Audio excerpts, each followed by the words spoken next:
we'll do a formal jump in a We're minute. having it. But we should. I was just thinking about this because like it'd be really cool. Obviously, and I already know where I would go in Chicago. There's a Packers bar. I'd go to Will's Northwoods. But is there a Bears bar in Green Bay? There has to be. There has to be. And I want the people at home listening to know that I brought up going and doing a travel show to Waikiki, and Miles immediately hit record. And I think he just wanted me to get that officially in the podcast. So Yeah, we they need say the record law of of these attraction is grand real. plans. Yeah, it is. But it'd be cool if we could, high five and cheers each other Yeah. while we talk some shit about each other's teams. Hey, that's So that's what keeps the fire burning. And I'll tell you what about traveling. Indianapolis is the place to be this week. You talk oh about traveling, man. everybody's there. Hey, wait a second. Welcome back to Oh, the I OG just came out of the Rivals gate. Yeah. podcast. Welcome back. Welcome back to the Welcome OG back. Rivals. Listen, we're 26 episodes in. Thank you to your buddy for filling in. I think that was G super Fox. special. At this point, Miles, if you're listening to episode 26, you are an OG. Oh geez, all of you. You're an Even if this OG. is your first time, you're an OG. You have to be. Yeah.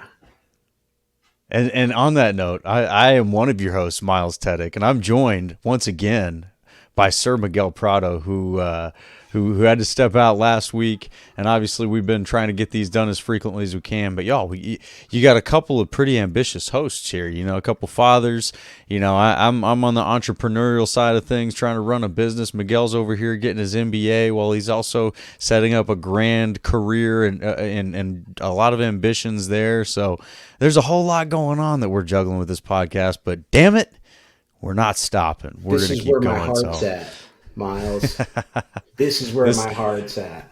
when we're out grinding, we got to have some fun, man. And this is Yeah, this is part of, at least for me, this is part of the fun that I get to have during the week.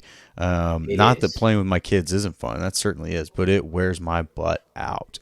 So, Yeah, yeah. but Shout out to our lovely wives, absolutely, and the motherhood journey and fatherhood journey. That you're right. We're on it.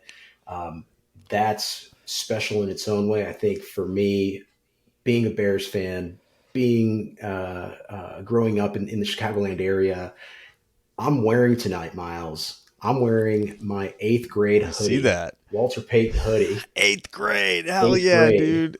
Yeah, eighth grade hoodie. It's this is where my heart's at. I can tell you that genuinely and sincerely. I am excited to be back. I am ready to talk about a darkness retreat. I mean, actually, what I wanted to, if we had a bigger budget, Miles, all my lights would have cut out right there.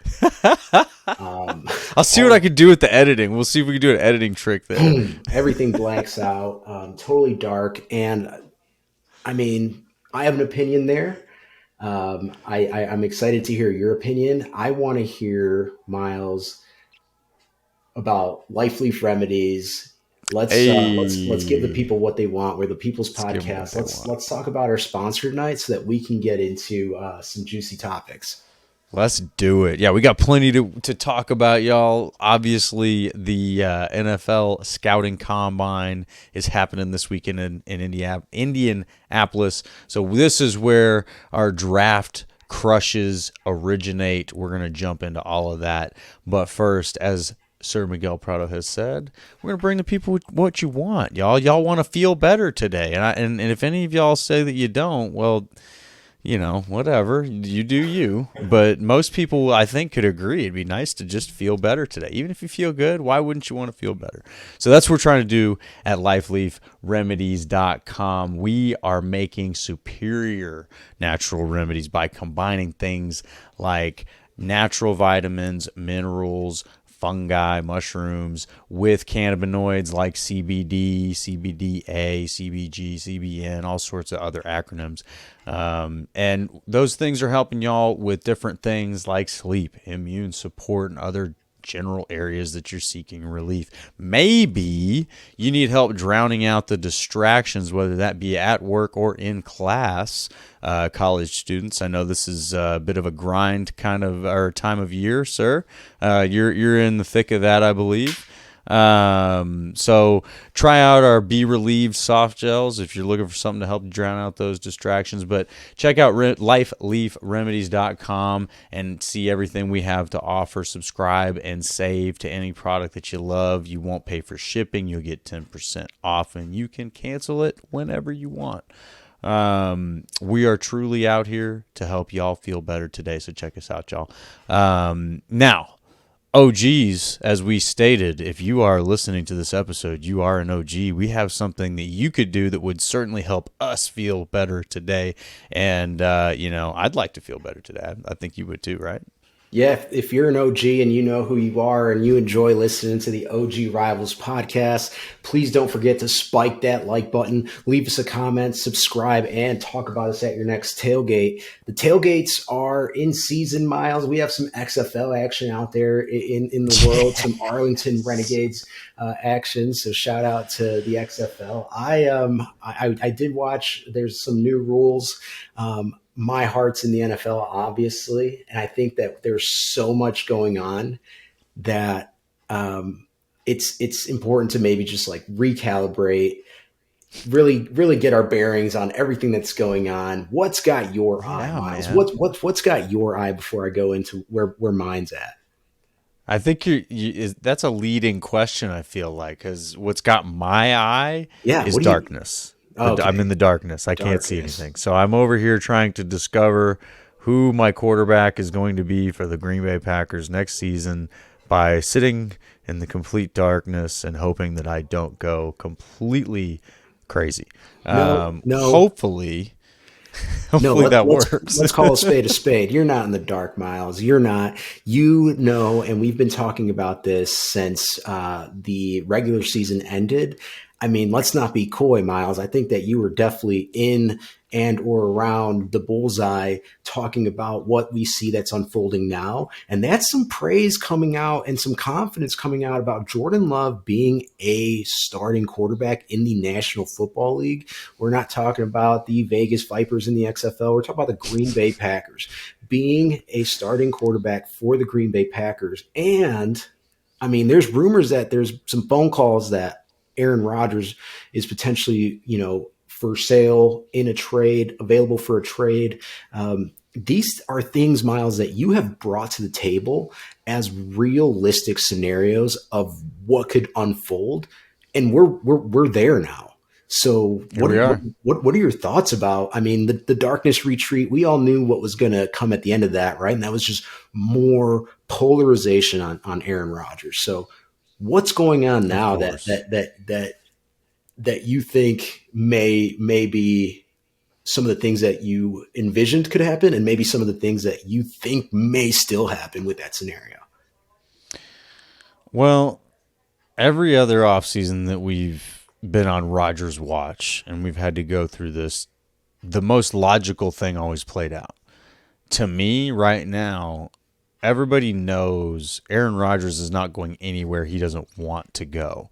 So that really does limit things quite a bit, right? And I think the obvious candidates have been pointed out, right? You've got the Las Vegas Raiders, which in my opinion are a pretty clear favorite, and for obvious reasons. But then you've got the Jets, right? We've talked about Nathaniel Hackett, and there's certainly room there for a veteran QB to take them where they want to go. Both teams are out of the NFC. Both teams have the capital to make a move. So I think it comes down to, what does the guy want to do? Well, if he's not going to play for the Green Bay Packers, he's made it very clear how important the other players are on the team to him. And I think number 17 in the silver and black is certainly a huge factor. So I would guess here at this point, that's where we're headed. I think you saw Devontae Adams tip those things off. That's another one where I've been saying the whole time, the players closest are the ones who know what's going on. You start hearing insert NFL Network reporter say things about, oh, I think this is happening. Oh, I think that's happening. They've been wrong time after time. And then Aaron Rodgers comes out, flat out says, these guys are great. I think they're great at what they do. They don't know shit about me. And so, and then, the point is that some people have made is that these guys are talking to the team. They're not talking to Rodgers. And they're saying the team would really want Rodgers back if that's what Rodgers wants. I think that's baloney. I think that that's just total poker at this point. I would guess both sides actually have a good idea of what they want and what's going to happen. So, and somebody else, and I can't remember, I can see the face but not the name on Twitter, but I did retweet him and shout him out on Twitter.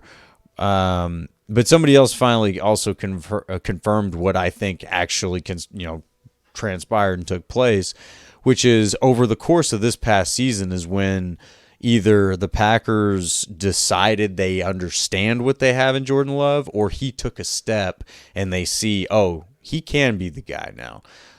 And everybody that wants to say anything about moves that they made prior to this past season, that's not part of the scope of this conversation, right? Again, what I believe happened and what others are finally starting to say happened is during the course of the 2022 season, meaning after training camp, after Aaron Rodgers was extended or whatever the thing was last season, then Jordan Love started to show signs, which is pretty natural. He's in his third year. Like, that's a pretty normal thing for a third-year guy to show kind of a veteran-level step of maturity. So I think that's what happened, and I think that's also there might have been another episode where we hit on it, but I think that's also why Aaron Rodgers refused to come out with his injury. He knows exactly how this league works. If you're the old guy and there's a young guy sitting behind you, one, you know whether or not that guy's a threat. Right? Like, you're in practice throwing throw for throw with him every day. You know whether or not that guy's a threat. And if you know he's a threat, as soon as you come out and he goes in and wins games, you ain't going back in. Yeah. That's how it always plays out. Don't give him a window. Don't give him a window to come in here. Yeah. And I will say this, Miles, because history always has a way of repeating itself, right? And we saw this scenario with Brett Favre and Aaron Rodgers. We've said this on this podcast that it's an eerily similar situation. But hear me out here. It's one of those where there's so much time in between, right? These scenarios that you have new blood in the fan base that they're going through this for the first time. Right. Yeah. Like, so it's just one of those where it's just, hey, they may not grasp that it's not easy to just pull a generational type quarterback and bench him mid-season for a Jordan Love, right? Even if Jordan Love is showing you what you want to see, right? You want that to be a clean slate for your guy, and you don't have that luxury in the NFL. The Packers have now had that luxury twice, right? Like twice to let a quarterback come in. Let's get everything worked out. Let's develop your footwork. Let's get your throwing motion down. Let's get you to learn this playbook. Let's get you to learn, all of where people need to be in their routes, where the timing needs to be in the routes, and like understand the offense, the playbook, understand how to read defenses. Aaron Rodgers did that under Favre, right? Jordan Love now did it under Aaron Rodgers. So if the reports that are coming out is like, hey, this kid's ready, it's like at that point you have to be excited about that, right? But I see how that could be just tough to juggle for a fan base when Rodgers has been the guy, right? Like you can't pull him mid game, you can't bench him and just say, hey, we're going to kick the tires with this kid. You can't do that when you have a quarterback like Aaron Rodgers under center. So now that you have this opportunity to have that fork in the road, you almost have an opportunity to kind of save face and just be like, hey, we're going to put Aaron in a position to win, right? Like, and I think you probably do right by him, right? Like you send him to maybe like a Vegas, Like, hey, He's not here, going anywhere he doesn't want to of go. course I not. mean, that's not going to happen. Of course not. No, he has leverage where I think the Packers wouldn't put him in a situation he doesn't want to be in. But I also, this is a personal opinion, I kind of think that Green Bay is ready to move on from the Oh yeah. personality. Yeah, I think so too. I don't think it's as much of like the media attention of Aaron Rodgers and his, COVID stuff or what I think it is a locker room issue. And, you know, if you, I hate to say, pull this one, but like if you've been in a locker room, you can kind of understand how this would transpire. You have an older quarterback who's like, yes, like he's the man, no doubt about it, right? Like Alpha. four-time MVP. He's the dude, right? Yeah. He comes in, no question. But the problem with that is when you stop winning and he's not playing at MVP level, the young ones in the pack immediately start looking at him going, we sure he's still the dude? Yeah. And especially when there's another guy their age. I mean, this is where the culture kind of comes into it, right? Of like, are these guys hanging out? Well, of course, AJ Dillon and Jordan Love are hanging out more than AJ Dillon and Aaron Rodgers because those two are very close in age and, probably like similar things. I think they're both kind of into gaming. But point is, those natural relationships develop, and then there's gonna become a natural preference like that. Just they're humans in that locker room.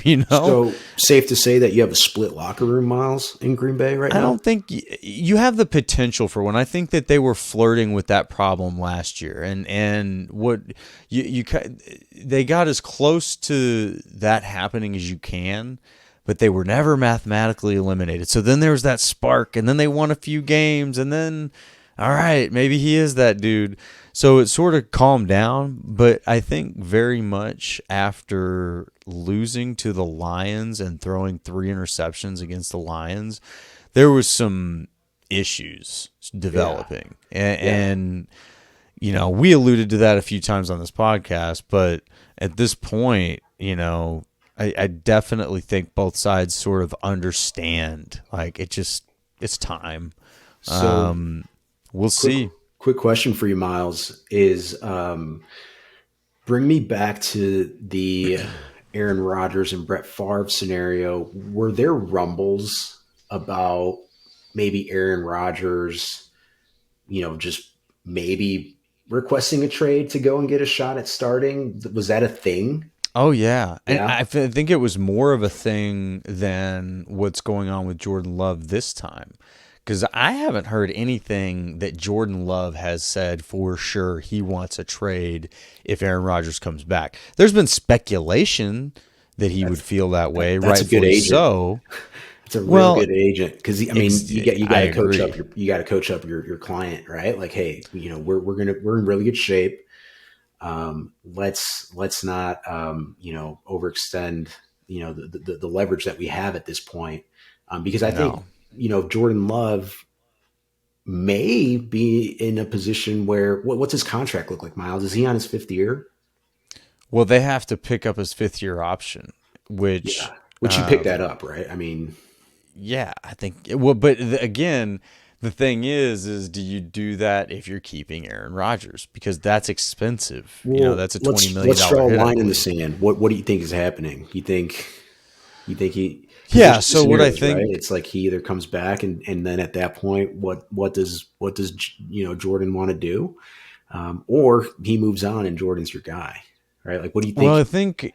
I think Jordan Love has done a phenomenal job of sort of taking even a further step than Aaron Rodgers took from being in his situation. So Aaron Rodgers was able to watch what happened with Favre and say, I don't think I want that to be the way that it goes down for me. Now, it's kind of hilarious that it's going down in such a similar fashion. Although I would say Favre was much more flirtatious with retirement, and Aaron Rodgers was much more, I think, or his agent maybe was much more serious about requesting a trade if Favre came back in that 2008 season.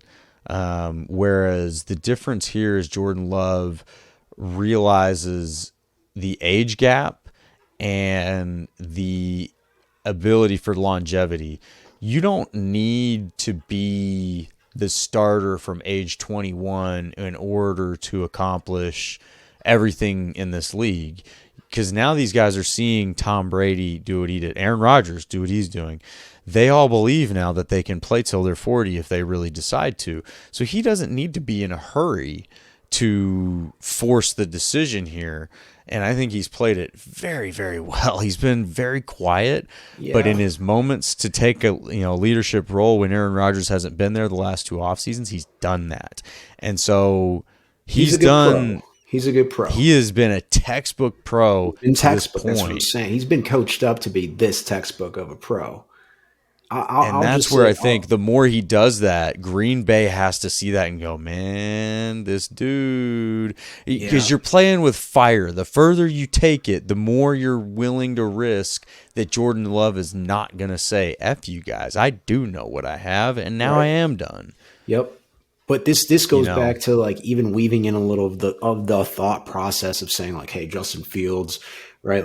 Like we said on this podcast, it's that scenario where, do you take the mystery box or do you take the boat? Like, you're getting a boat, right? Like with the boat, you know what you got. Mystery box, you have no idea, right? Yeah. So it's like one of those with like Aaron Rodgers, same thing, right? So it's as an organization, is that what you want for your organization to put yourself in the best position to win a Super Bowl? Is it getting that sunset of Aaron's career, or is it the beginning of Jordan Love's career, right? And like, to me, Miles, something that I take into consideration when I'm trying to make that decision is, what can I get back for moving on from Aaron Rodgers? Bingo. Because then you can, like, let's say you even have something, right? You have something in the mystery box. You have Jordan Love. It's something, it's something. You see him every day in practice. At that point, with assets that you're going to get back from that Aaron Rodgers trade, like, you can start building and putting guys in positions around him, right, to help your young quarterback. One point that I thought of when I was listening to you mention, like, these young guys, they see the Tom Brady's, Aaron Rodgers longevity. I do want to just say this league is built for them to have the longest prosperous career of any other of the 22 on the field, right? Like, or 20 oh yeah. So yeah, if you're a young quarterback, I mean, this league, I would say there's exceptions. We see not everybody gets the calls, but it's largely built to protect that position. It makes all the sense in the world to be smart, navigate your career that way. Yeah, and again, you saw what Aaron Rodgers was able to do with his first few years sitting on the bench. I mean, we're looking at the mirror right now, which is really crazy. 3 years on the bench, 4th year you're starting, and you see how the quarterbacks who got tossed to the fire have done. The percentage of success there is so low. So yeah, why wouldn't you prefer? Let's take a strategic look here at a career level. Let's take a few years to learn from a guy who's literally still winning MVPs. How is he winning? What is he doing? Yeah. Whether you agree with it or not, what is he doing? Take notes, and you have a front row seat to a full example of how someone plays at the highest level of that position, in history in a lot of ways. And learn what you can from that and apply it the way you can. And I think that we've seen Jordan Love do that. And oh, by the way, like you mentioned, there are a young generation that we're not around we're not old enough to pay attention to when we went from Favre to Rodgers. There was a lot of people those first few years of Rodgers' career who did not believe in him. Like, it's real easy to look back and go, well, sure, we went from Favre to Rodgers, but look at Rodgers. Rodgers fucking awesome. But no, when Rodgers was sitting behind Favre, the majority of the fan base did not believe he was the next guy. The first few shots he had, he got hurt. Like I think it was like the first two games he got hurt in both of them, and like broke his foot or something like that. And so the first glimpse you had of Aaron Rodgers being good was the game against the Cowboys in 2007 when Brett Favre got hurt, and it was there was like the 1 and 2 seed in the NFC. I think they were both like 11-1 or something like that when they played each other. And the Cowboys ended up winning, but when Aaron Rodgers came in for Brett Favre, the Packers were not doing well, and Aaron Rodgers damn near won that game. And everybody's going, wait a second, maybe he is the guy. And that was it. That's all we had. And so here we are. Here we are again. Nobody believes in Jordan Love. Can't possibly be the guy because before last season he wasn't the guy. If he was, they would have already pulled the trigger. So that means he'll never be the guy because that's how fan bases think these days. When in reality, this season is when they realize, all right, he's made the developments, the maturity. He could be the guy. And we saw that against the Eagles when Aaron Rodgers got hurt. Yeah, and he damn near came back and won that game. I will take accountability and say, at the beginning of this podcast in the preseason, in the training camp days of last season, that was my talking point is, hey, if Jordan Love is your guy, why isn't he, going to get the starter role? Right, like I was on that talking soapbox. Point. Yeah, it was one of the easiest ways to poke holes in that quarterback situation. I think now hindsight's 2020, obviously, but the perspective of what we talked about is what you have versus introducing a new quarterback, back-to-back MVP, etc. I'm just I'm really looking forward to see how this shakes out. I think that we have a nice little runway here. If a move gets made, you think it's here in March? Yeah, I think it'll be pretty quick. It'll be kind of a free agency time period move, so that he can have influence. If he is going somewhere else, or even if he's with the Packers, he's going to want influence on decisions that are made the rest of the offseason, wherever he is. We know that about Aaron Rodgers at this point. He's made it pretty clear.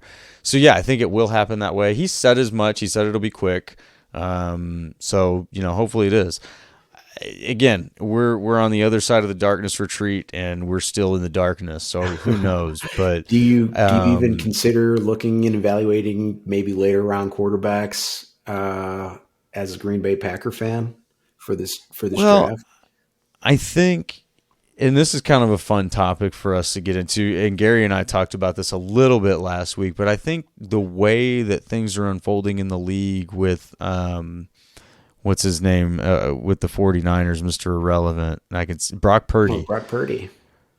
With guys like that, you almost have to, and it's the same thing with the running back position. Year after year, you see Isaiah Pacheco coming out of the 5th, 6th, 7th round. Seeing that, it's like, when there's trophy fish coming out of that pond, fish in the pond, man. And to the Packers' credit, they've done really well with offensive line in those rounds. So I think that you have to, whether and going into the draft, I think they'll know what they're doing. But even if it is, let's play it out. Let's say you trade Aaron Rodgers, you're committing to Jordan Love. You absolutely need to start having a backup plan. In this league, we've seen how important the backup QB is. Especially in the middle of the season, that can make or break your playoff run if your quarterback comes back from an injury. I think you still need probably a mid-round quarterback in this draft. You can't let that stable get thin. If you're going with Aaron Rodgers, you almost have to trade Jordan Love. What do you get back for him? Probably a first-round pick. I don't know, but yeah, there's a lot of different ways that goes. That's pricey. Maybe I just haven't been checking the market on the trade market for J-Lo, but it's a first rounder projected if he gets moved. I'm not saying they could go off and command a top 10 pick for him, but they could probably get somewhere around 20 or higher. He was a 26 overall pick. I don't think he's lost any of that value at this point.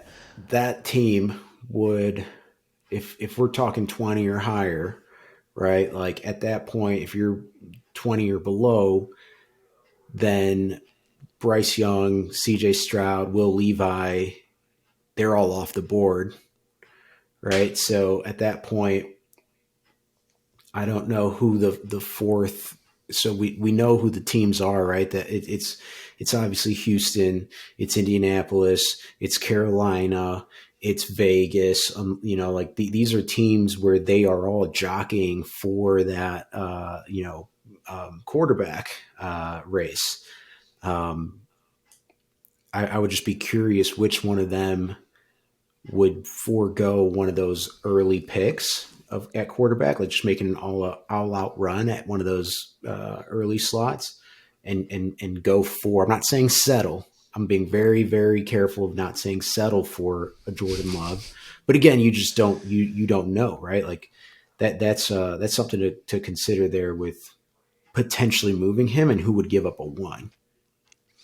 Well, and this is kind of fun because this comes down to a lot of the things that people like to say against Jordan Love, but you have to look at the way the GMs evaluate these players, and when you put them up on a board without any kind of emotion attached to it, you get your height, weight, age up there.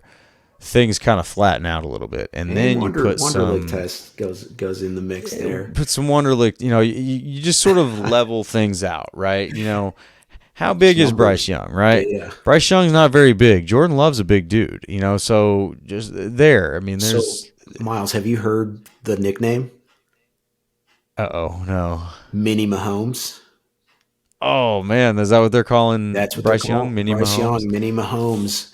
Would you say I don't know that if he would like that? Okay, so let's say it is just the metrics, right? Like just the metrics of these QBs.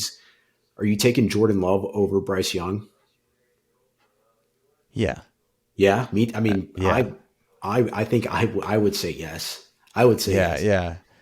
Yeah, and this is where I was actually going with it is when you're a GM evaluating players, right? You can't look at it as well, this guy is coming out of Alabama right now, and this guy is, this or that, or he's there's fans paint a lot of hyperbolic emotion into things, but when you're just evaluating these players, well, look at the resume, right? Yeah, sure, Bryce Young looks like a talented young man. He's also considerably smaller, like we said, so size is a clear advantage to Jordan Love.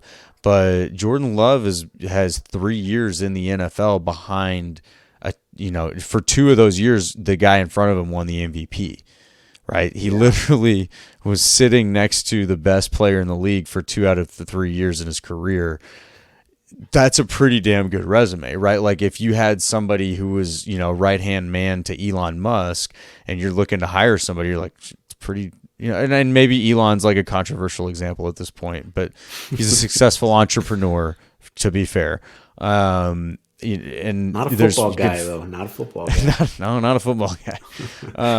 But, like Steve Jobs, if there's a right hand to somebody like that who is just the best at what they do, certainly there's some credibility on your resume for being right there next to the best being the best. I think you cannot underplay that. Now, again, Jordan Love's pretty young. I think he's only like 23 or 24 years old. He's not like an old guy. So, how old is Bryce Young? Is he like 21, 22? That's not a big gap.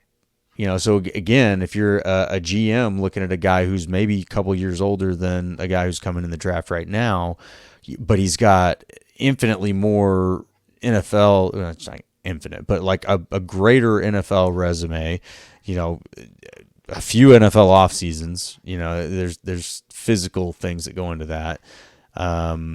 Jordan Love is absolutely a better quarterback prospect in that regard, but you also have to evaluate talent. So if you believe that Bryce Young is just that much more talented than Jordan Love, then you as a GM, I guess you would lean towards a Bryce Young.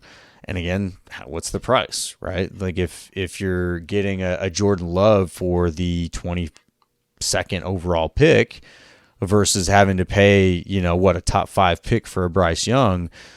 That's a great value if you're a GM, right? The GM that's getting Jordan Love is winning, in my opinion. Bryce Young's unproven. Again, we can call him a mini Mahomes. We can say he's as talented as you want. We've seen talented guys flame out year after year after year. It happens every single year where talent doesn't translate to the NFL. So that was something Gary and I talked about last week, and historically Ohio State and Alabama quarterbacks don't do well. Justin Fields is kind of one breaking the mold. And somebody on Twitter threw at me, Jalen Hurts, obviously. And it's like, yeah, but he graduated from Oklahoma. He left Alabama. He was at Alabama, sure. But Alabama took somebody else. And that guy hasn't won a Super Bowl yet. So in my opinion, it's like, if you're coming out of Alabama, that doesn't mean that you're the best quarterback ever. In fact, you might not be the best quarterback available. And historical data says that's usually the case. So that's what I would look at here. It's like I try to not get caught up in the talent because you just can't guarantee that the talent's going to translate, and that's just how it is. I agree. I mean, I think we all have different ideal body compositions for different positions, right? Whether it's a defensive end, you want them to be lean, very tall, quick, fast. I believe personally that to be successful in the NFL, I think you need to be very sturdy physically, with how fast these guys are getting off the ball and the speed, power, force that they're generating. And they're all huge. All of them, you could just bet, right, that they're 300 plus, and just quick like as heck. Yeah. And, I mean, you see the toll that it takes, even Justin Fields last season taking the hits. Justin Fields a big dude. And so he's a big dude, right? So with being in a position where you're coming in the league and your size is a question mark. And I hate to be that guy that's like, hey, size, is something you have to take into consideration with these positions. You just have to think about like what position what scenario are you bringing them into? What environment are you bringing them into? If you're taking Bryce Young, right. And do you have an offensive line that's going to protect him? Do you have those pieces in place? Is he gonna be running for his life? Like, that's where I would rather have a Jordan Love, right, or a Justin Fields. Exactly. But if you're an NFL GM, which I doubt you'll be listening, but in the chance that you are, if anything, I would take a roll at maybe putting an offer together for that number one overall draft position. Pick up the phone, give the Bears a call, and go get your quarterback. Bring your king's ransom. Yeah, I mean, there's so many. It's shaping up to be that way, and I think it's important for the core listening group that we have and in our core audience. To revisit some things that have transcended through that quarterback process for the Bears, right? And that's Matt Eberflus, Ryan Poles have come out and they have said, hey, Justin's our starter next year, which I think is just one of those like, yes, the sky is blue, water's wet type of deal that we've been preaching on this podcast, right? Of like, hey, Justin Fields is your guy. But there were a lot of people, right? A lot of people, it's like, no, he didn't prove anything this past season to say he's the guy. So water under the bridge, but here we are. Justin Fields is going to be a starting quarterback for the Chicago Bears in the 2023 NFL season.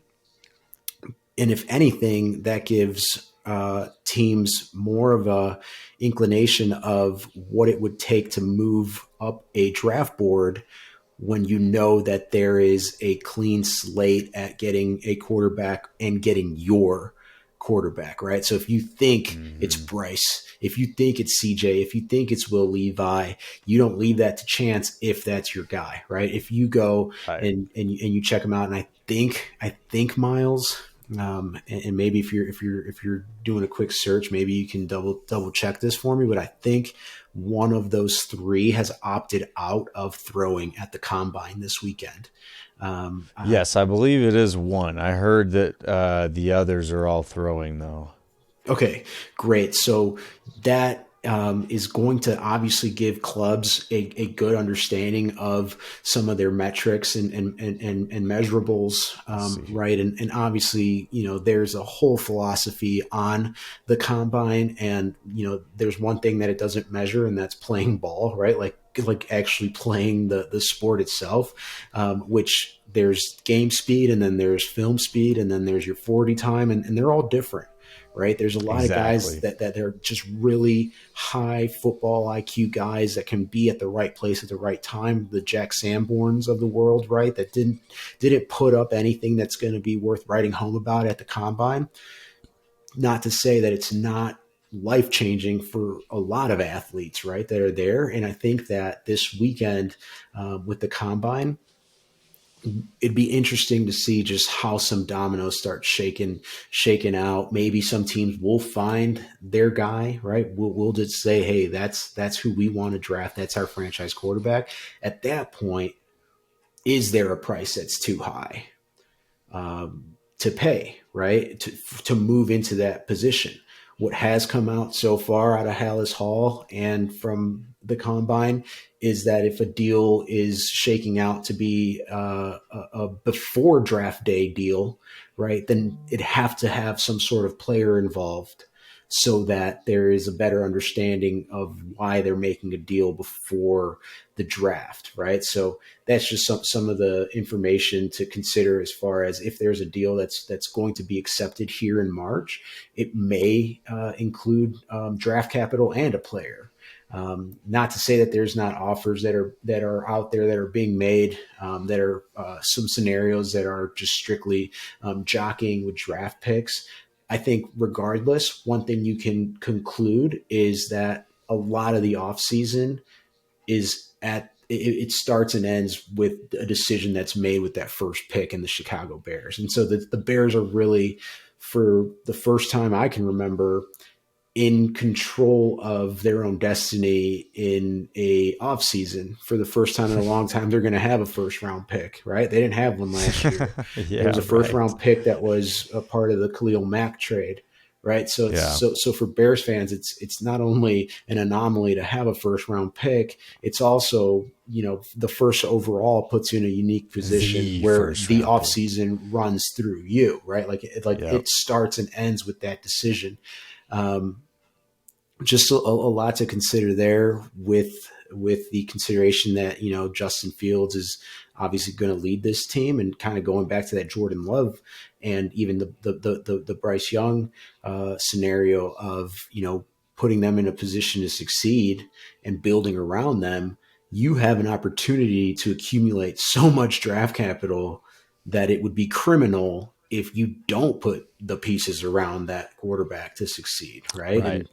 And so yeah, there's a lot at stake. I am pretty much in the camp that is for trading that pick, and I Yeah. think that happens. I think that happens this month. So, all right, then, and just to be clear, I guess to follow up on your other question, Bryce Young is waiting for his pro day to throw, so he will not be throwing. Um, the rest of them are.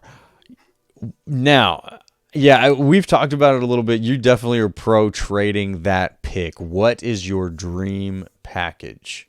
Yeah, so really quick, Miles. My dream scenario, I'll call it, versus package Sure. Okay. Okay. is pinning the AFC South teams that are in that top five with the Texans in the two spot. We all know what happened week 17 with Lovie Smith and the 2-point conversion that bumped them out of the first pick. So now they're in the second. If they want to move up to get their guy at 1, right, they have that Indianapolis team that's sitting there at 4 that wants to go get their guy as well, and has already, been very vocal about doing whatever it takes to do so and going and getting your guy. So I think an ideal scenario for the biggest return would be obviously navigating to get that second pick with Houston, and then flipping that second pick down to 4, so that you sell that pick to the Indianapolis Colts. At that point, now you have 2 hauls, right? You have the first overall pick haul and the second overall pick haul. And at that point, you start accumulating some draft capital that at that point you can move. You're the queen in chess, right? You can move all over the board. If you want to, you can move. Start stacking next year too, man, while we're at it. 2023, 24, and you're in good shape if you're smart, right? Like if you're smart, because but I will say this, Miles, is the other side to that coin, right? The law of duality tells us, right, that there's 2 sides to this. So the other side of this is the Bears pick somebody at number 1, right? Like they just flip the coin, they pick somebody at number 1. And sometimes there's a player that this is true about, but in this draft, is there a player? And let's just we've got to use some sort of hypothetical, fill in the blank representation, but. Let's say for that number 1 overall pick, without stacking scenarios, you're just going to trade that once, right? You're going to get in return, is it fair to say 4 total players, right? Like probably, at least 3 picks, if not, a couple picks and a player. Is that fair to say? Like for the first overall pick, you're getting what, 2 first-round picks and a second, a third, and a fourth? So keep in mind that the value, if it is you move down to 2, let's put it in perspective. I guess it depends on how far you move down. The second overall pick in the NFL draft is worth more than any other pick besides the first one, right? Like it is the most valuable pick. You're not getting a lot if you're just swapping. Yeah, if you're going down to 2 overall, right, you're probably getting obviously the number 2 pick and then maybe two picks. That'll probably be like top 50. I'd say you're probably going to get a second rounder in there, right? That team's second rounder, or if they have another team's second rounder, you're probably going to get a second rounder and maybe a third rounder, right? So you're getting that number 2, a second and third, and then maybe a 2024 like second or third. Let's call it 3 players. You're going to get 3 players for that pick. That's fair? That's fair. Right? Is there a player in this draft that's worth 3 players? The market says yes. There is. What does the market say versus is there, right? Like those are 2 different realities. Because if you're Houston and you're Indianapolis, you're driving demand for that pick. Right? Like, so like you want your franchise guy. Other teams know you want your franchise guy. So there's the Carolinas of the world, right, that are sitting there at 9. Everybody is at least picking up the phone and just saying, hey, here's what we can offer. And you're right, Miles, you're 100% correct. The farther you start getting away from the top of that draft, the more that teams will have to give up. Oh, right? Yeah. So and the price is big. The price is huge. The price is huge because of what you're more than likely doing. Like no one's moving up to that spot, Miles. Well, let's call a spade a spade. No one's moving up to that spot for Jalen Carter or Will Anderson, right? Like the other side of that. Well, and that's what I'm looking defenders. at. Yeah. You're going up there to go like get those a are the guys. Yeah, exactly. And that's historically what happens, right? Historically, there's either a Julius Peppers or there's an Andrew Luck, right? It's either a quarterback that the teams who need a quarterback, like that's the guy who like a Trevor Lawrence or, they're just unquestionable. That's the guy. Got to go get him. You'll pay whatever it costs. Was he the guy? Was Trevor Lawrence the guy? I mean, you know what? I'm saying that hindsight. Jury's still out on that one. Going into that draft, definitely Trevor Lawrence. He was, going into that. Yeah, he was. I mean, and not to say that the guys, again, like Justin Fields and the others that were that far behind him. It was just like pretty clear that he was the guy. Yeah. But the thing is when you have, I don't know. I feel like there's drafts where you do have guys that it's like that's the guy, or maybe there's like a quarterback and an offensive tackle that those are the two best players in this draft. I don't feel like that exists in this draft. And again, I'm stock down on Bryce Young and yeah, I'm not real high on CJ Stroud either. Not to say that they would be bad players in the NFL. I just don't think that those are franchise QBs who you are mortgaging the farm for. And I don't see, a generational pass rusher either. Will Anderson's great. I think he'll do very well in the NFL. And we've got, again, there's some time to go through and look at film a little bit more and see what different people say about these prospects, but it just doesn't feel like there's anybody jumping out to me that is worth saying here's our future, we need that guy. Yeah, You know what I mean? I get what you're saying. The little wrinkle I'm throwing in there is let this combine, right? So all your scouts Yeah, are in that could change that. Indianapolis. All your scouts, well, at least your regional scouts are going to be at your pro days, right? That are Mm-hmm. coming up here in the calendar, and all it takes is for your team to fall in love with one of those quarterbacks, Exactly. and then you're going to say, hey, let's put a game plan that's going to make sure that we go get this guy and also get me all the information that you can across the league on anybody else that's kicking tires on this guy. Right. So if that happens, and let's just say it's Bryce Young for the sake of this scenario, it's Bryce Young. He's the quarterback that you're going to jockey to number one to go and get your franchise guy. At that point, what's going to dictate somebody making and pulling that trigger is their belief of who else is in the running to go and make a move to go get Bryce Right. in that spot, right? And so I think at that point, even though there's not your, I want to think of like a scenario in the draft where it's like you don't even talk about number one because like let's talk about number two, who's going at number two, right? Because Yeah, like yeah. the Peyton Mannings, right? Like people, no one was talking about the who would go number one. It was certainly going to be Peyton Manning. Who was going to go number two, right? Like Matt Stafford. exactly. And so I think in this scenario, it's less, agree with you. It's less of like, hey, we know who that number one guy is. I think there has to be some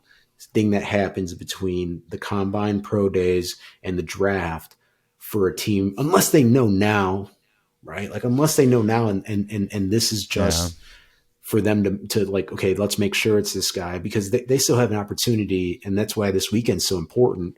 They're going to be shaking these kids' hands, right? These meetings to me are more important. The interviews. I think that Yeah, that's where you have a lot of decisions made one way or another. Like we know these scouts have already done all the film. Well, maybe not all the film work, but a lot of the film work. They've been there at the games, they've been there at the practices, they've been there. They've watched the film, they've seen different things, they've talked to different people. They know these kids pretty well before they get to the combine. But what they haven't done is sat them down, talked to them, and had like a real football conversation or maybe an uncomfortable conversation to see how these kids respond. And that's where you start to hear murmurs every year about these interviews, and sometimes there's inappropriate questions and things like that.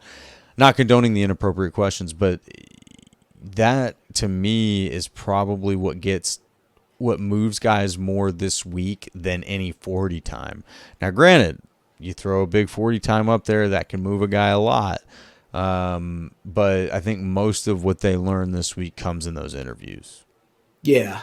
And I mean, you at that point, there's some intangibles that aren't necessarily measurables, and Mm-hmm. that's, I hate to say it, but hey, we're the People's Podcast. Character.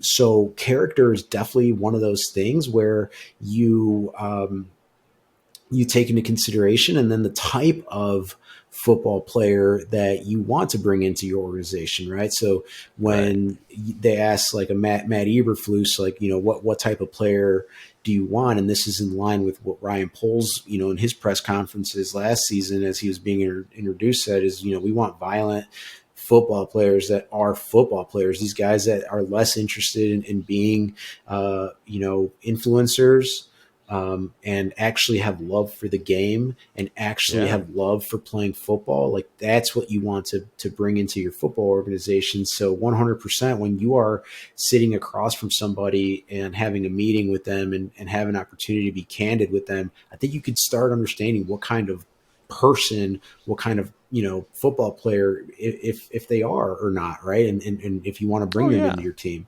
So even if Bryce Young is putting all this film out there about how great he was playing last season, he might get into one of these rooms, and they might say, hey, let's just wait, and if he falls, he's our guy, versus, hey, let's go get him, right? Like, a lot Yeah. can happen in these meetings. Well, and the other thing that's hard for us as fans to see is how these guys rank guys on the big board, right? Because it may be easy for us to see this is the best QB, this is the second best QB, this is the third. Like, we can probably get a general idea of that kind of a ranking, but we, like, as we've sort of just alluded to, that's relative. The best QB in every draft is not a 100% overall player. Some of them are 99 overalls, right? It's like on a relative scale. Some of them come out at like 80 overall, Like a right? Madden scale. Well, I mean, kind of, I guess. But yeah, no rookie comes out on Madden at 99. We know that. But you know what I mean? Like, as far as like, I Oh, guess an geez. Andrew Luck, right? Where it's just sort of like, this is as good as a QB prospect gets coming out of out of college. Where you don't have that every year. In some years, the talent is down at the QB position. But what you do have every year is QB hungry teams, QB needy teams that are desperate and willing to draft a Johnny Manziel in the first round, or draft a Tim Tebow in the first round, just because of, well, he's the best available, or the hype, or whatever it is. But the teams that do the best at going and getting their guy are the teams that are honest with themselves about who their guy is. Yeah. And sometimes I think teams, just as much as fans, get hypnotized with, oh man, this guy won a lot of games in college, or did this or that. I think Gary made a great point last week about, well, who are they playing with? Well, Bryce Young was playing with first round receivers, man. Like, he's been throwing to NFL receivers his entire college career. He's one of the only QBs who could say that, except for CJ Stroud. So, So Miles, when these guys are throwing to the best of the best, it's like, well, all right, how do you do when your guys aren't the best of the best? I'm going to, because you make this point, Miles, I'm going to give you, if I'm Houston, I don't care if Indianapolis wants that number one quarterback, right? Because if I'm Houston, I am, and this is coming from my perspective as someone who's lived through moving up one spot, right? Yeah, To go and get the Mitch Trubisky's of the world. yeah, And at that point, it's no longer pressure of, hey, like, you're a first round draft pick. Now there's also the added pressure, right? Of, hey, we gave up. Like you said, we mortgaged the farm for you. yeah, That's a lot of pressure, dude. That's a whole lot of pressure in every, whether they want to admit this or not, every team reporter, every media personality of that team, right? Like, it will always be them measuring you up against the capital that was given up to go and get you. I'm yeah, saying this as someone who has put their hand on a hot stove and been burned by giving up that capital, right? Like, it's a whole lot of pressure, is all I'm saying. So yeah, if I'm Houston, I'm saying, hey, because there's two sides again to the argument. The one is, you don't want your competitor especially in the same division, to go and get a franchise quarterback, right? Like you Well, don't want yeah. that. You don't want No. that. But the other side of that coin is look how many assets they're giving up. They can't build around that guy, right? We saw that with Right. Mitch Trubisky, right? Like it just never came together on the offense for him Right. with all those pieces. So now you give up your draft capital to go and get that guy. To me, I'm saying I'd rather let them do that, and then, like I said, let my guy fall to me, right? And then I'm taking my guy at number 2. I still have my second, my third, my fourth, next year's one. I still have all of that, right? Mm-hmm. Like just we're gonna go and we're gonna rebuild this year with our guy that fell to us. If it's not this one, we'll take CJ or we'll take Will Levi. To me, I Yeah. don't think it's worth to make that move, and I know that's the unpopular opinion right now because obviously they're shopping that pick. I'm just telling you what I would do if I was Houston. But I would just the sit difference tight. isn't that big. Yeah, I think Houston has to sit tight unless the difference is like between Andrew Luck and Brian Brom, Well, the if you difference remember him. is You know what I C.J. mean? Stroud or Bryce Young or Will Levi, right? Which is Like all very very as far as what we can tell right now. Those are pretty close differences. None of those guys are just head and shoulders above the other as far as being a QB prospect. yeah, Now, you could say this guy threw for this many yards or this guy won this many games and all this and that. That's great. But again, none of that means that you're going to be successful in the NFL. I would be shocked, Miles, if we hop on here and it's a move from 1 to 2. I'll just put I, that out there. I would be yeah. shocked. I think it's going I to be a think 1 to 4 or a 1 to 9. Yeah, I think it's more likely to be somebody who's a little further back that has to make that jump in order to get one of those guys, right? And so if you're going to make the jump, be in control of the decision, right? Go get your guy. Go get them. Yeah. And yeah, I think that's more likely the case. And again, you have to think about how are these GMs evaluating these players. And I'll go back to one that I know is controversial and I'll get shit for, and I'm okay with it. But the example that I used, just to clarify my whole stance on this, the example that I used when Goot selected Jordan Love is you have to understand how he evaluated that guy. It doesn't matter how Mel Kiper or ESPN or fan mock draft fill in the blank ranked Jordan Love. What matters is how did Brian Goot and his staff have him evaluated.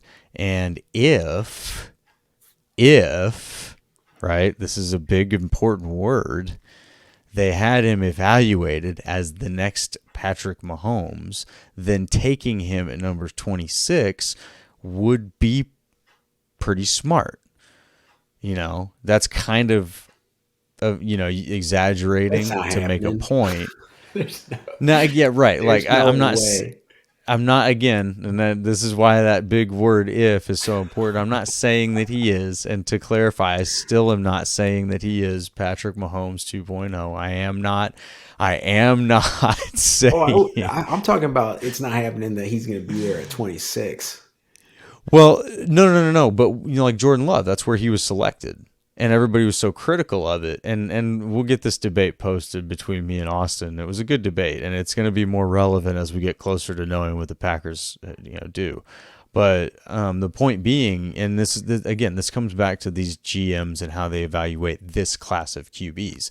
But if Brian Gutekunst and his squad of scouts had Jordan Love, evaluated really highly as a QB prospect, regardless of what everybody else thought, then that does make sense to pick him where they did. And again, the jury's still out. We'll find out. But the point being is we have to figure out how do these guys have these guys ranked. So if you have two QBs that you have evaluated as potential day one starters and the rest are, 1 to 2 year projects. Well, then if you need a day one starter, you damn well better make sure you get one of those two guys. And that's where you're talking about trading into one of those two top spots. Versus if you think all 5 of those guys at the top are basically the same as far as overall QB package goes, obviously they each have their different strengths, then you just need to make sure you're in the running for one of the 5. And that's a very different trade. And so again, it depends how the draft falls. Like using Jordan-Love as another example, when you are at 26 in the draft and you're looking at your board saying, well, everybody that we had a first round grade on is gone. Like we either trade out of the first round, or the only guy that we have a first round grade on left is Jordan-Love. We go ahead and take him, and true to Packers, draft strategy, draft best overall. At least that's what they claim. That would make sense. What we don't get is, as fans, is that view. We don't get to see that. Rightfully so. It's not our place to see that. But if you see that that's what it is, and you trust those grades, which again, these guys have done a pretty good job, then all that makes sense. You have to look at how are these guys evaluating these QBs, and what do they believe they need to do to get them. That's what makes this fun and so unpredictable, despite all these other, draft experts that are out there. It's so unpredictable, man. I don't want this to be a lazy take, but it's hyper relevant only because of what Brock Purdy accomplished in this past season. Yeah. Right. And so don't quote me here, because this is obviously a different division entirely from where you and I spend a lot of hours in our days with the NFC North. But I believe that Trey Lance is 3-3 as a starter, and I believe that Brock Purdy is 7-1 or something like that, right? Like don't quote me on that. Something like that. But Brock Purdy was in the second, third, fourth. I mean, if you're NFL, no, he was Mr. the Irrelevant, last guy.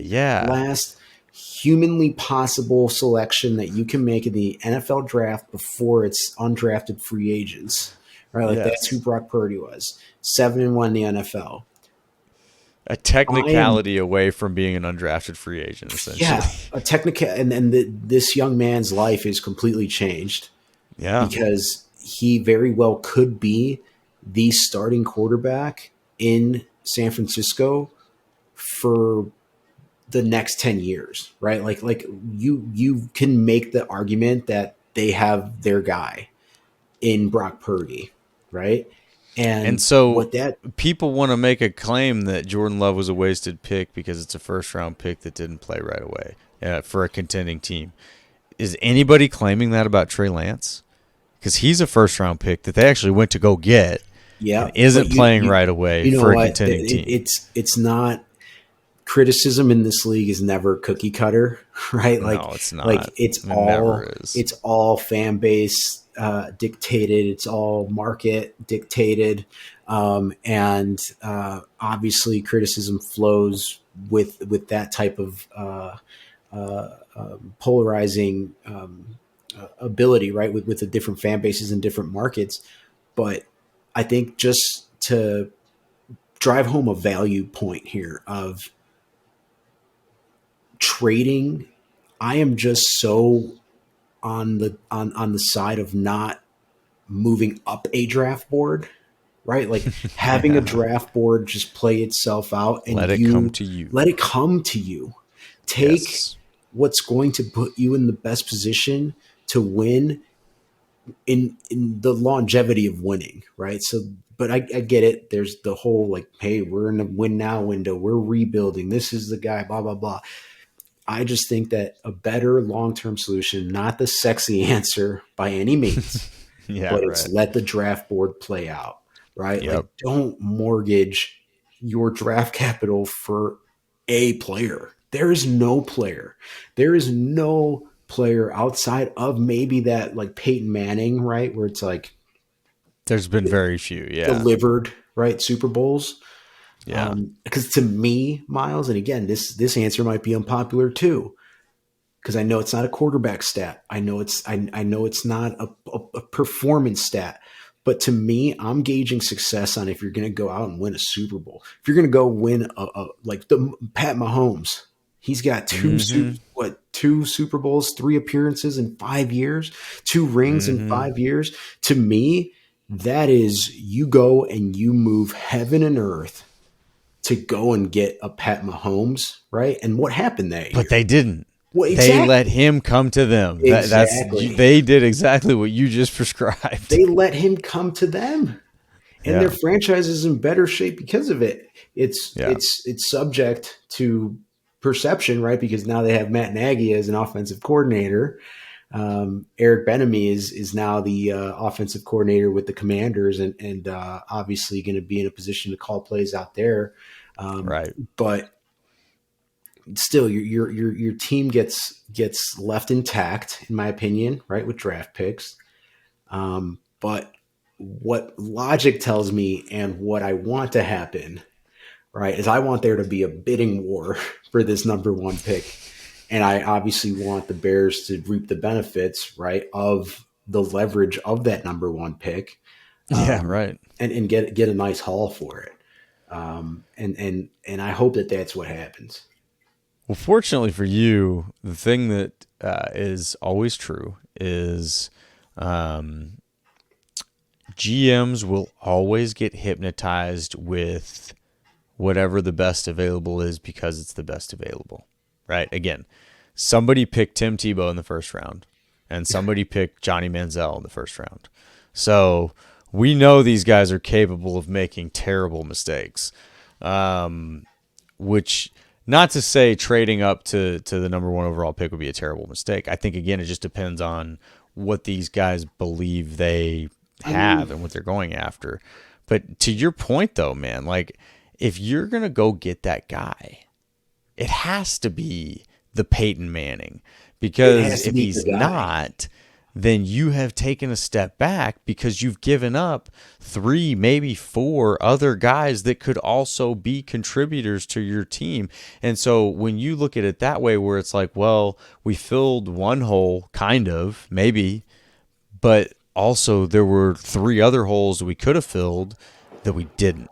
Right, Yeah. like that didn't happen, and second, third, fourth, fifth rounders, those guys start. Those are potential starters, even year 1, and depending, the case. But so that's my whole thing. Is that the more you look at it, the less it seems worth it to package that big old haul, for that one guy. And it has Yeah. to be an Andrew Luck, a Trevor Lawrence, a Julius Peppers, a Peyton Manning, just that guy who is just going to be dominant for 15 years as a franchise guy, Yeah. so yeah, we'll see, man. I'm honestly, just for the fun of it, I'm rooting for somebody to come up and take that pick. I want to see the movement. I want to see the shakeup. If there's one place that I root for drama, it is the NFL draft. I think It's there better. are there's Yeah. few places in this world where the more drama equals better, Oh but yeah. in Well, this case, it well, Miles, absolutely is we're true. the OG podcast, so we remember when the draft was like in a day or two, like two. Like Yeah. now it's spanned across like a weekend, like I for remember like when it wasn't on three TV. days. Yeah, you just had to like read the newspaper and find out who your team drafted. My dad, I remember him listening to the radio. Shout Oh, out, Dad. beautiful. Probably in, like, I don't know, From Radio City 1998 or Music Hall. something. Just listening to the radio for who we drafted. Yeah. Oh, beautiful. No, we've come a long way. So, Oh yeah. now you've got this like long weekend event, and it's, treated like a combination of the Oscars and, the Super Bowl. It's wild. But yes, the more drama, the better. And, Exactly. that's that we let's go here. This will be fun. This is a good segue. So last week we got to touch on Arian Foster coming out and revealing to everybody that the Yeah. NFL is in fact scripted. Um, and just, you get to have some fun with that. But the thing I think that everybody loves so much about the NFL that makes it just like this addictive drug is the fact that it is so impossible to script. You cannot predict what happens in these games. You cannot predict what's going to happen in these off seasons or the draft. It's just that you got to tune in and find out. That's the Yeah. only way. Yeah. You have to, and I did see the that I have to just pause, and there's so much that's part of the news cycles in Oh the man. NFL media world where and I don't want to go off on a tangent here, but it's all for Go, go, clicks. It's go. all for clicks. It's all for how many views and clicks you can get, and how much money you can generate with views, um, and you have to say really off the wall, controversial. I might say dumb, right? Like you have to say some Yes. really I think dumb it's fair to say things. dumb. Yeah. And again, I don't want to get down this slippery slope, but we try to just avoid the dumb the dumb media takes. I think there's plenty, obviously, with Aaron Rodgers, with Justin Fields. But hey, you have to make a living, I guess, and you have to generate these clicks and these views. Um, but We yeah, can have fun with some of them, man. some of them aren't even worth touching with a 10-foot pole.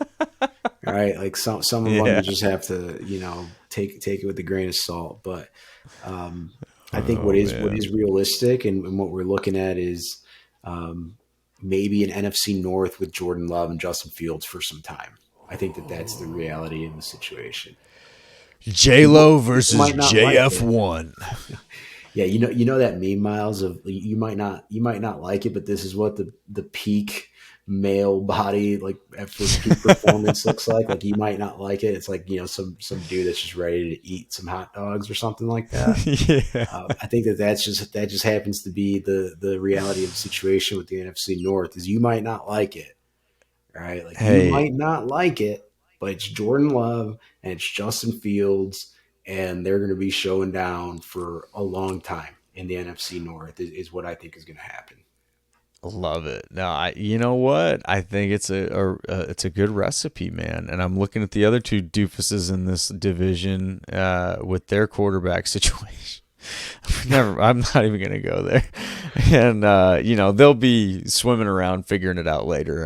The Lions probably have more hope to figure it out before the Vikings do. But no, I do. I think that Yeah, those I gotta kick two, them when they're down, huh, Miles? absolutely. You couldn't get off No, this podcast without no, kicking the no. old purple people eaters while they're down. I I will say, if there's anything that we can predictably rely on in the NFL, it's the purple people eaters being just complete choke artists in completely predictable fashion. Man, we all knew, we And all saw it coming. They were going to be one and done. We called it from a yeah, mile away. It wasn't hard, but yeah. Anyway, no love lost there. no.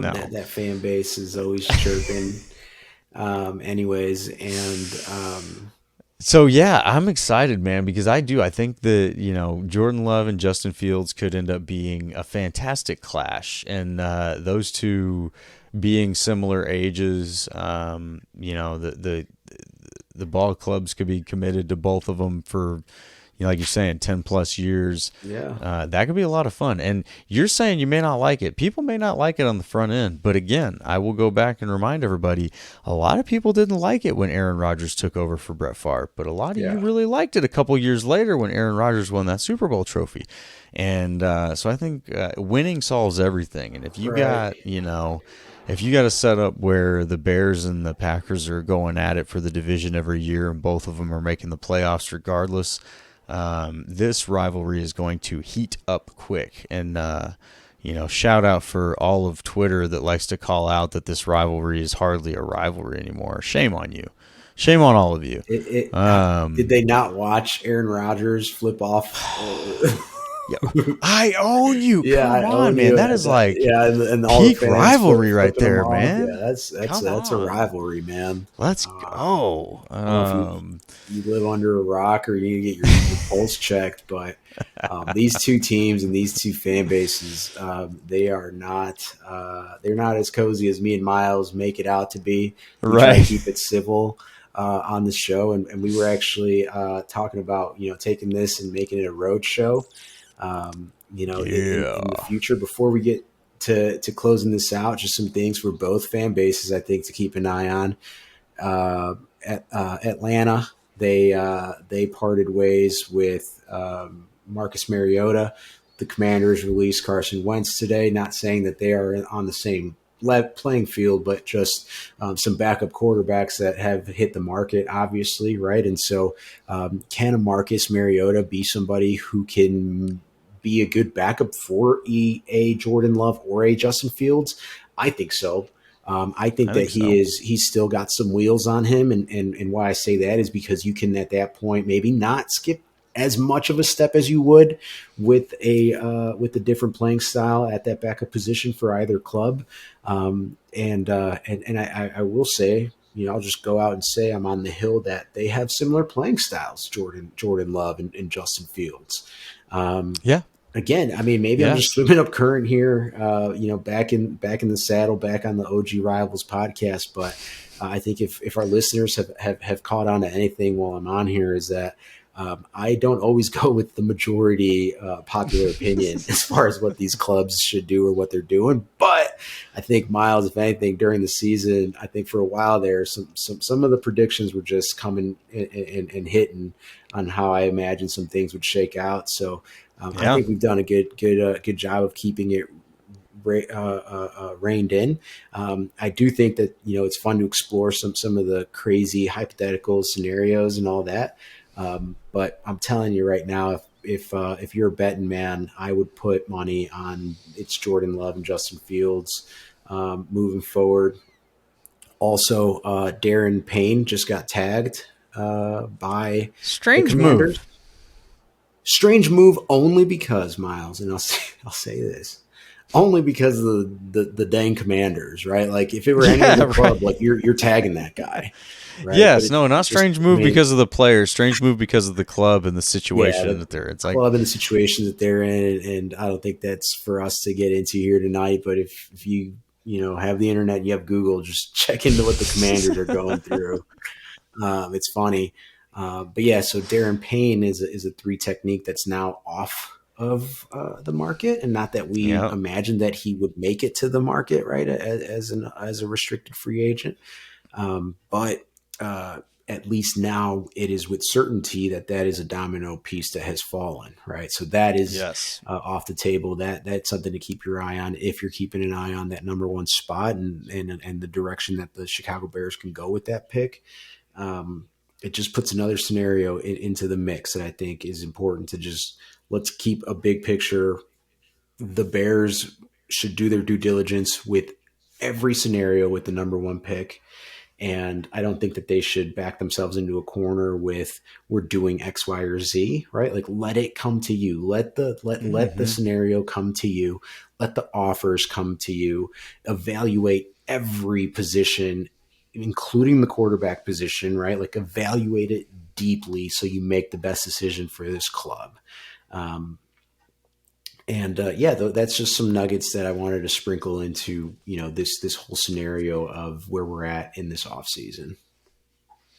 Well, we got a lot to watch, man. I'm watching eagerly to see if anybody jumps out and makes an offer for that pick for the Bears. But I have a feeling that they'll be in the sit back, collect offers, and then just sort of see what happens because they do hold the leverage. As soon as there's more than one team, that wants that spot, they don't have to do much. All they got to do is sit back and play the cards. So, but we put something up here to keep track of, which is our off-season wish list. So you kind of alluded to that with Deron Payne. I think that he's one that was probably on a lot of off-season wish lists. For me, still at the top remains QJ. QJ no matter what.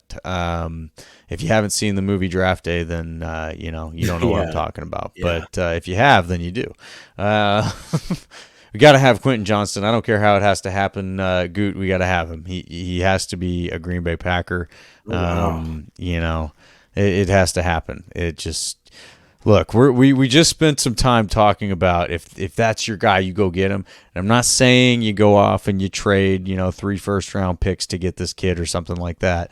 I don't think that's what it would take. To be fair, I think if you got to trade up a few spots or if you got to find another first round pick, whatever you got to do to maneuver to get QJ, he has to be in the plans. That's the guy. He is the guy. Top of the offseason wish list. Otherwise, number 2, trade 12. Get him out of here. Get me as much draft capital as we can. And then finally acquire D-Hop so that we can complete this beautiful receiving core that Aaron Rodgers never had the privilege of having, and let Jordan Love take over and the era of Love begin. What do you think the market for D-Hop is? What do you think is? So here's my thing. I think all of my wants kind of fit together pretty well. It seems convenient, to be fair. But, I think if you're trading 12, let's say you trade 12 to the Raiders, which is what it looks like, and you get that 7th overall pick that they've got there. I won't even say that you get anything else. Let's just say you get that pick straight up for 12. You're using that pick on QJ. And then you've got the 15th overall pick that you can use on a lineman, probably an offensive lineman, possibly a defensive lineman.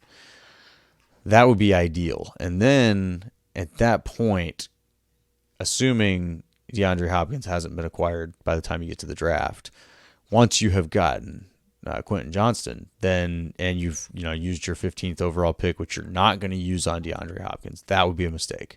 I think you maybe use a second round pick to acquire DeAndre Hopkins. Yeah.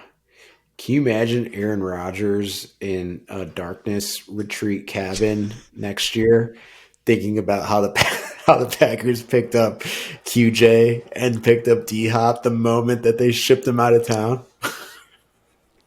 With the pick that they got for him? with the pick that they recouped from the trade. Can you imagine you're sitting in your little darkness hut making a little mud pie, and your ancestors visit you on day 3? Oh my goodness! You know what? I would go on the biggest revenge tour if I was Aaron Rodgers. I'd be like. You might win another MVP. 3 Super Bowls. Yeah, like I'd go win an MVP, get a couple. Oh my gosh. Super Bowl MVP.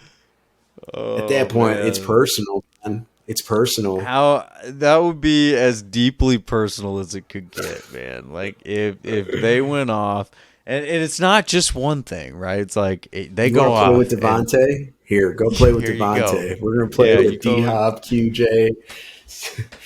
Oh yeah, remember Christian Watson? You remember that guy? Christian Watson. Oh man, Romeo Dobbs. And then just to be petty, we're going to re-sign Randall Cobb to babysit the room there. He'll make sure he can't go play. Wherever Aaron Rodgers is at, you can count. But wouldn't that be hilarious if they got Cobb before? I think it'd be hilarious to everybody except Aaron Rodgers. He doesn't strike me as the type that would find any humor in the fact that Goot went out and goes and gets 2 wide receivers with top 30 picks. That would be the peak petty move. Like, first you re-sign Cobb to a 1-year extension before you do anything. Then you immediately trade Rodgers. You already got Cobb on contract, so he's not moving. Yeah. You use the pick that you traded and you got for Rodgers on a receiver. This is why you have a podcast, because sometimes an hour and a half in, you hit gold. We'll snip this one out and make sure Twitter sees it. Oh my gosh! Can you imagine? Just the petty would be Hall of Fame. You can't even go back to Hall a of Fame at that point. After that, you have to try like a light retreat or something. He's immediately going to a darkness retreat with ayahuasca. I think he's going to take his witch girlfriend. They're going to do some weird. There was shit, no man. way there was no way, with the same certainty that I would bet money on Jordan Love and Justin Fields being the future of the NFC North, I would put that same conviction into the fact that I'll say he did ayahuasca in that darkness retreat. I'm certain of it. There's no way you don't, right? Like, you take a little flashlight, maybe a box of matches, something. Take some shrooms, maybe. Yeah, Maybe? yeah. Well, I mean, something happened. Something happened while he was there. I just, to me, look, all right, everybody's, don't judge him. You can do what he needs. Fine, yeah, you can do what he needs to do. I'm not saying he shouldn't do it. You can do whatever you want to do. I'm not judging the man. I am saying I think it's weird, and that's my prerogative to have that opinion. Yeah. Are you scared of the dark? I have a lot of questions. I'm not afraid of the dark in a short period of time. But look, when you commit to 4 days, that's where I'm like, dang, dude, like, what kind of fire are you trying to play with? You know what I mean? I'd like to see him in those like silent rooms that they have, where like you can hear the blood going through your veins and like your heart pumping, because it's because there's nothing, negative acoustic. Deafening. Yeah, like there's nothing besides you can hear your own body being a body. Do that for 4 days. That's what I'm saying, man. Jeez. I don't know. I just feel like you're kind of asking for more trouble, not less. Yeah. Like, why can't he just go to Cancun like in normal off season? Look, if you need a darkness retreat, go to Cancun and sit in like a dark sauna for an afternoon. Just go to Senor Frogs, right? Like, come on, dude. Like, go have a regular. Things can get dark there. It could be. There's a dark room, I think, but like what was it? A hut in like. Where was it? It looked like a Hobbit house. Like it was in Oregon. It was in Middle Earth. Yes, it was in Middle Earth. Oh, jeez. What was he thinking? This is where if we had a budget and like a producer outside of me, you'd see we would have a picture of it pop up right here, or I'll display here. Here we go. Here's where I'll display a graphic of the picture of his hut right here. Okay. Yeah. And we'll go from there. All in a budget. Yeah, we are balling on a budget, but yeah, man, I don't have judgment. I have questions. Did that cost money? It did. He had to apparently. You're gonna allegedly. Pay how much? Tell me allegedly how much this cost. I don't think it was like outrageous amounts, but he had to reserve it like 8 months in advance. This was very, very far, and like 8 months, dude. This was not a spontaneous thing, and that was part of people's thing here. Yeah, you can edit this part out, but we need to get a hut and Airbnb that darkness retreat out. If there's an 8-month wait list for people to go sit in a dark hut. That's why I said I have a lot of questions, man. I don't have any judgments. No judgments here, but I have a lot of questions. Was it an 8-month wait list only because it was Aaron Rodgers and it needed to be in the off season, or is there a demand for a dark hut retreat? No, apparently there's like a demand for this place. This place specifically like specializes in the darkness retreat. So they've got several huts. There's a guy on YouTube who did a review of the same one that Rodgers stayed in. Oh my goodness. So it's just at that point, I think one of two things: you either have too much time or too much money, which Aaron could be either of those things, right? It could be both of those things. Got too much time and too much money. I'm going to And here, we can use this as a teaser maybe for the next episode, because I don't even think that we can do it justice at this point in this episode. But boy, do I have a lot of receipts to get into for how much it matters for a quarterback to spend time with his young receivers in the offseason. For a guy who's got so much time on his hands. Yeah. There you go. First of all, I don't know if you caught this, but I definitely put this out on Twitter.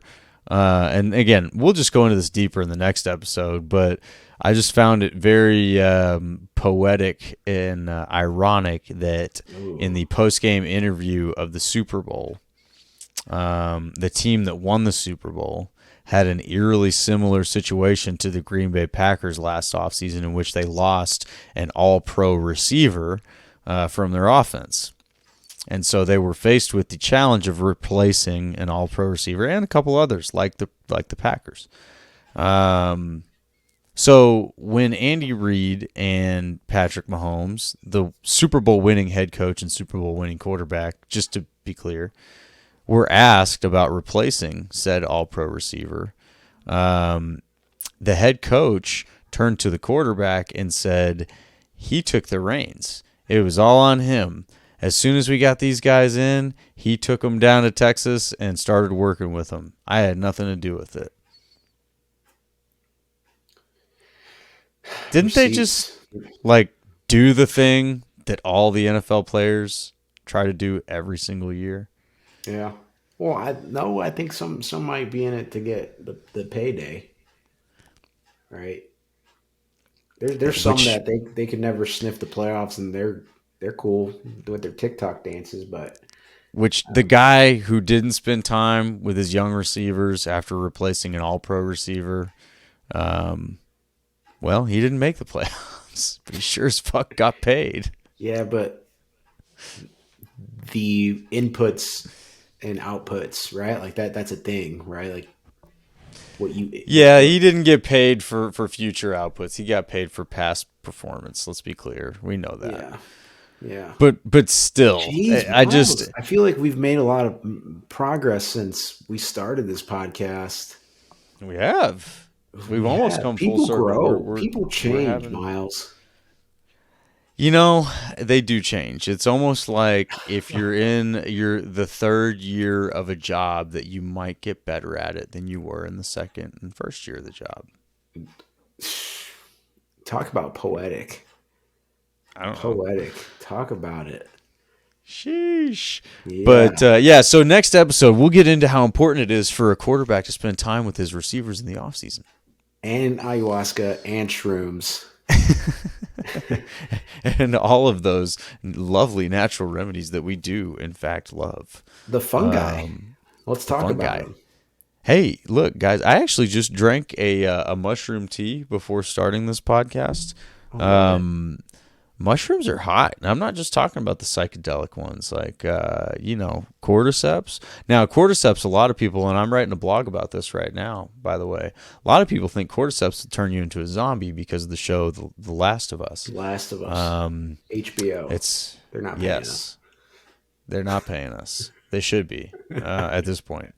100 people are going to see this, damn it. And maybe.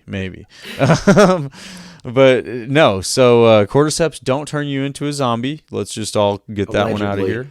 Allegedly. There's a long history of successful consumption of cordyceps without turning into a zombie, and we don't have a single case of actually turning into a zombie yet. I mean, we're still testing, but it hasn't happened in hundreds of years. So, allegedly.